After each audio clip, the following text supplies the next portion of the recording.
You. Can I ask you, do you support the National Defense Authorization Act, or NDAA, the new law that allows for the indefinite detainment of American citizens who are suspected of a connection to a terrorist organization? What do you think this means for the Fourth Amendment, habeas corpus, and the principles of our Constitution?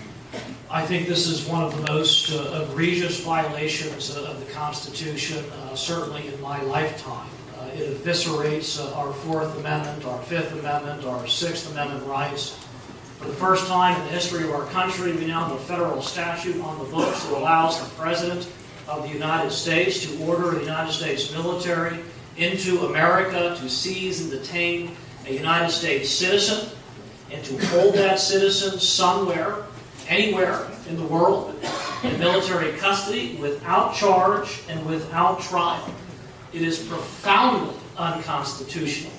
You know, in our founding fathers, you can read James Otis and John Adams, and they talk about some of the central causes of our war for independence. And a lot of it were these general writs and these general warrants, where the king's troops pounded on your door and came in with a warrant they wrote themselves and seized you, your property, and took you away. And our founding fathers fought a war against that, and now we have Senator Casey voting for it, President Obama signing it. Mr. Smith. Could you state that question again? Sure. I'm wondering if you support the National Defense Authorization Act, NDAA, which is the new law recently signed into law, as Mr. Scaringi notes, that allows for the indefinite detainment of American citizens who are suspected of a connection to a terrorist organization. What do you think this means for the Fourth Amendment, habeas corpus, and the principles of our Constitution? Okay, I wanted to make sure I was on the same page. When that was passed a couple weeks ago, it caused quite a fury. I got a lot of questions on that, and I always try to really look through things.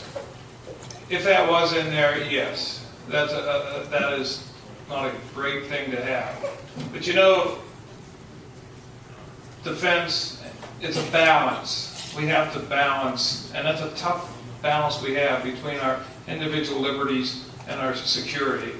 But I was a little curious about that, and so I did a little research, and there is some people that I trust. Colonel Allen West is on that very committee, and he said there's nothing in there that wasn't in there before. And I think that's also what Pat Toomey's people said. But we've got to be very, very careful, very, very vigilant.